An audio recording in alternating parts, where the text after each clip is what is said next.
Vamos lá, meus caros, dando continuidade aí de fato discutir o primeiro movimento emancipacionista do Brasil, que no caso será a Inconfidência Mineira, né? Movimento que ocorre na capitania de Minas Gerais. É considerado como o primeiro movimento que se pede a separação ali de Portugal. Então esse é um ponto que nós iremos discutir. E um outro ponto também é sobre os autores que participavam desse movimento. Esse movimento não é um movimento popular, é um movimento elitista, do qual ele não chegou a ocorrer de fato. Ficou apenas no plano das ideias e no ato da conspiração.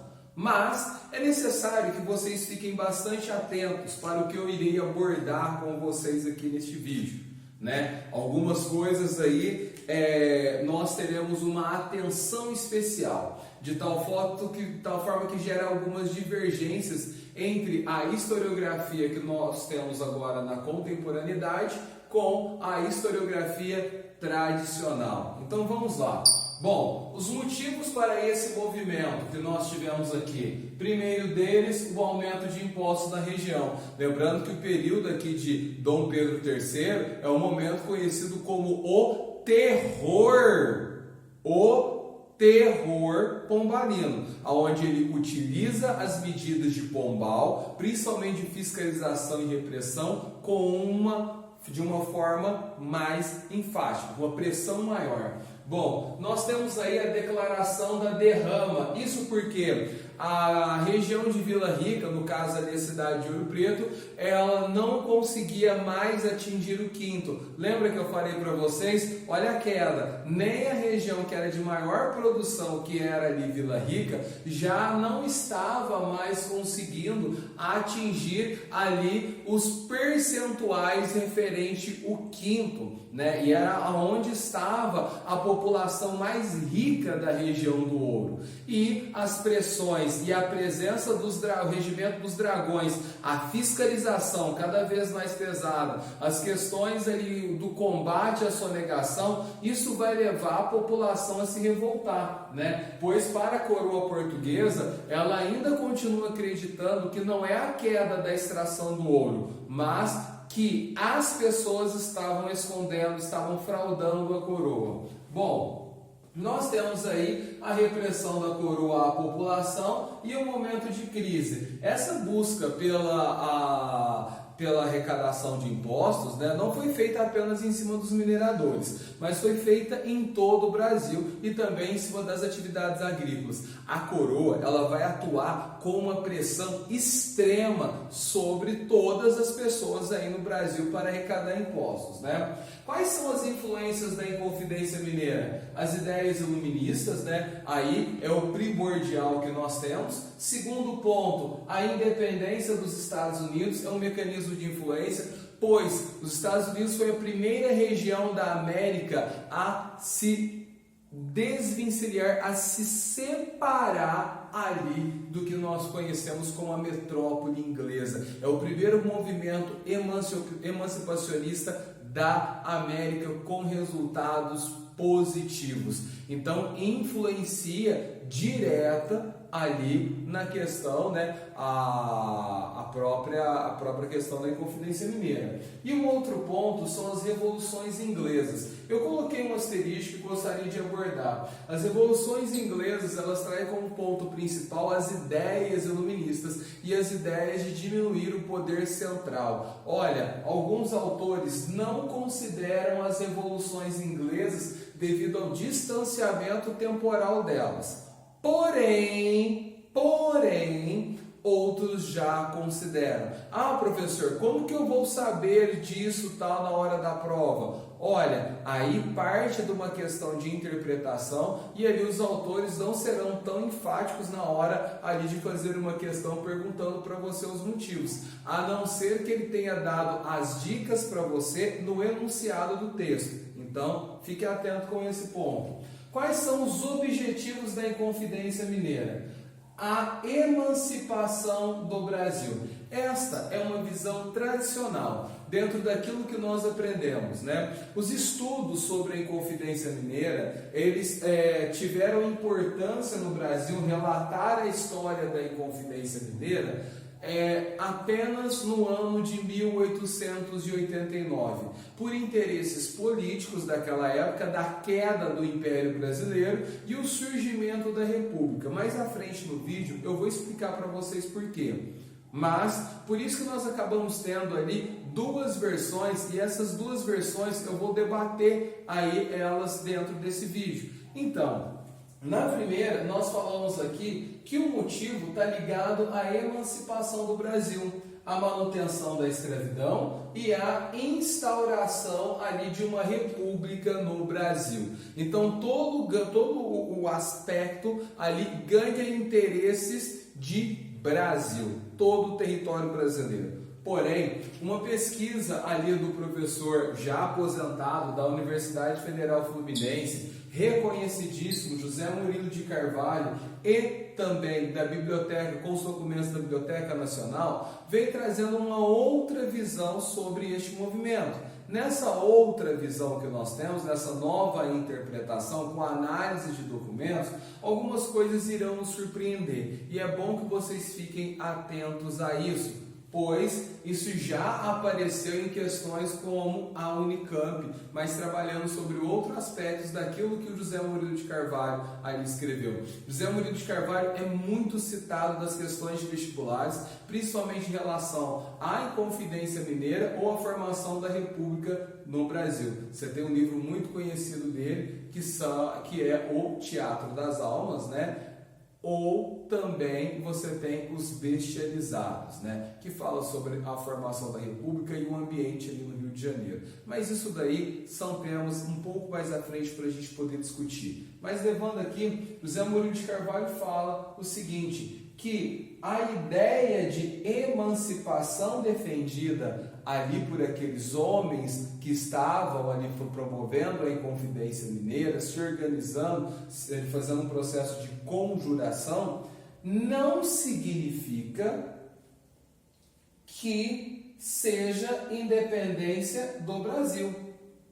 A emancipação muito falada ali naquele momento poderia ser a emancipação apenas de Minas Gerais e Rio de Janeiro, a capital do Brasil, Rio de Janeiro, no caso era onde também escoava a produção de ouro e a maioria das atividades brasileiras ali na região de Minas e Rio de Janeiro, mandando elas para a Europa, que era um interesse muito grande ali. E nós temos também a ideia que continuava, isso está presente, da manutenção da escravidão. Aqui nós temos esses dois pontos como iguais. E é o primeiro movimento que vai defender a instauração de uma república no Brasil, em que o povo possa produzir as suas próprias leis baseadas nas ideias iluministas, né? Ser dirigido pelo próprio povo. É um movimento que nós chamamos ele de elitista. Por quê?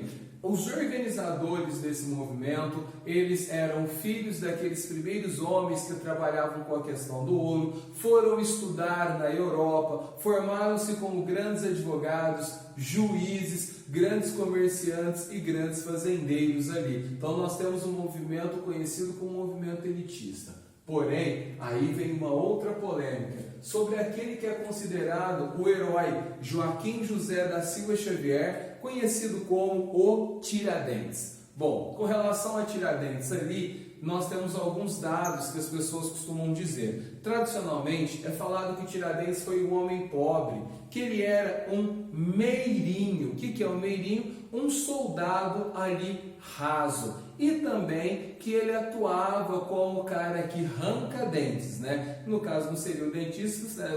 Porque o dentista exige algumas coisas a mais, mas era conhecido assim na época, né? Aquele que arrancava os dentes das pessoas quando as pessoas estavam com dor de dente, né? Bom, sobre essa visão, José Murilo de Carvalho também interviu nesse ponto. E juntamente com os dados levantados com a Biblioteca Nacional de História, nós temos aí umas outras questões que foram faladas sobre isso. Então presta atenção, Joaquim José da Silva Xavier é tratado para nós tradicionalmente como um homem pobre. Os estudos ali de José Murilo de Carvalho, analisando sobre os documentos da Biblioteca Nacional de História, levantaram o quê? Que José Murilo de Carvalho não era um homem pobre. Ele era até então chefe ali do regimento dos Dragões, mantinha um dos cargos mais altos que tinha ali dentro da coroa portuguesa, ali nas suas atividades no Brasil. Joaquim José da Silva Xavier era proprietário de fazendas, inclusive fazendas de café, atividade que se iniciava no Brasil. Inclusive atuou como proprietário, era proprietário de lavras ali, e explorava uma quantidade de ouro enorme. Bom, mas professor, eu tenho uma dúvida. Qual é a sua dúvida, meu caro? Mas ter um brasileiro com cargo alto numa questão de fiscalização, principalmente militar, não era muito arriscado para Portugal? Pois é, mas aí tem um detalhe que eu gostaria de trazer para vocês agora. Eu não falei no vídeo das reformas pombalinas, mas um dos pontos interessantíssimos ali das reformas pombalinas que eu venho mencionar a vocês nesse momento foi o seguinte, que Pombal fala que era necessário os brasileiros terem uma intimidade maior com a coroa. E ele começa um processo de reforma administrativa. Ah, você mencionou, mas eu não aprofundei. Aprofundo nela agora, porque esse é o momento. Houve a substituição em alguns cargos no Brasil de portugueses por brasileiros. E os brasileiros ali tinham que ser homens ricos. E um desses homens que foram agraciados com esses cargos foi Joaquim José da Silva Xavier. Ah, agora faz sentido. Bom, mas qual era o crime que Joaquim José da Silva Xavier, participando deste movimento, e as outras pessoas que estavam com ele estariam cometendo? Era o crime de conspiração contra a pátria. Nossa, contra a pátria brasileira? Não, né, meus amigos? Contra a pátria portuguesa. Quando você comete esse crime, qual é a sua pena? A morte e a perda dos bens. Nossa, professor, a morte e a perda dos bens? Mas Tiradentes tinha isso tudo de bens registrados em cartórios. Bonito, né?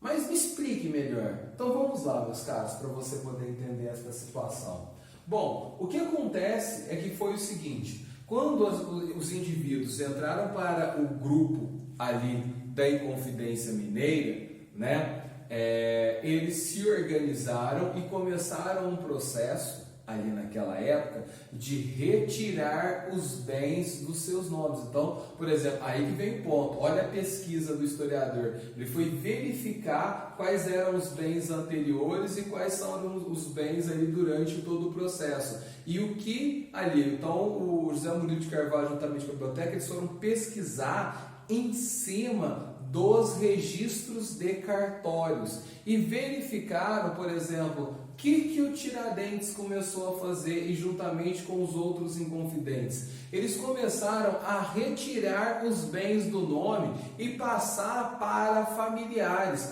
pois se fossem pegos, saberiam que perderiam seus bens. O que acontece é que o Tiradentes ele foi retirando os bens mais rápido que os outros ali. A esse ponto ali, por isso que quando a coroa portuguesa chega para olhar os seus bens, ele não tinha nada no nome dele. E ele também sofreu ali com o processo, havia notícias de uma possível conspiração em Minas Gerais, aqueles homens que estavam em cargos mais altos foram rebaixados no processo de fiscalização na região de Vila Rica e em toda a capitania de Minas Gerais. Ah, agora está fazendo fazendo sentido, sim. Então ele foi rebaixado de cargo ali, pois não sabia quem eram os conspiradores e esses conspiradores poderiam estar nos altos cargos ali em Minas Gerais. Por isso que ele foi rebaixado e estava ali classificado como meirinho. Bom, agora vem o detalhe. Quando a coroa olha, não tem bens. Ele é utilizado como bode expiatório, somente ele que será morto. Tanto é que nós tivemos ali no meio dessa fiscalização, quando todos foram pegos e presos numa reunião, foram levados, e entre eles ali você tinha o Cláudio Manuel da Costa, José Alvarenga, grandes autores aí da literatura brasileira, e aí nós temos um ponto que nos chama a atenção. Qual ponto foi esse? O levantamento de dados e o envio desses dados para a coroa portuguesa. Na coroa portuguesa, quem recepcionou esses documentos foi a Dona Maria I.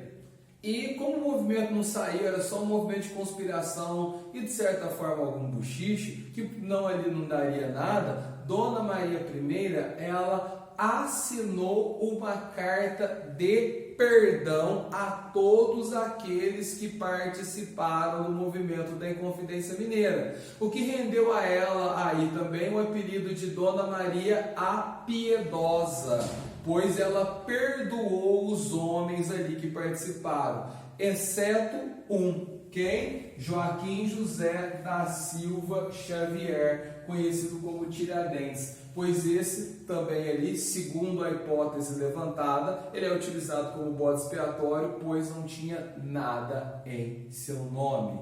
Bom, desta forma aí, é ele que será levado à morte. Bom, meus caros, aí vem um outro ponto interessante aqui. A imagem de Tiradentes foi construída em 1889. Essa imagem que nós conhecemos da figura de Tiradentes, ela foi construída na formação da República Brasileira, com a finalidade de construir o espírito republicano no Brasil, trazer que quem lutou primeiro, assim como toda a construção aqui foi feita, quem lutou primeiro pela independência do Brasil, ali não foi um português que declarou a independência como Dom Pedro I, mas foi um brasileiro, um homem branco ali que pertencia à elite brasileira. Naquela época, em 1889, Tiradentes não foi colocado como homem da elite, ele é colocado como um homem pobre, ali que lutou pela independência. Essa foi a ideia construída em 1889, que aos poucos, conforme a historiografia vai aprofundando seus estudos, algumas coisas são reveladas e algumas irão caindo aí, né? Se você for analisar aprofundadamente, nem seria ali cabível hoje a gente ter o feriado de Tiradentes, porém já acostumamos com ele. Galera, até mais!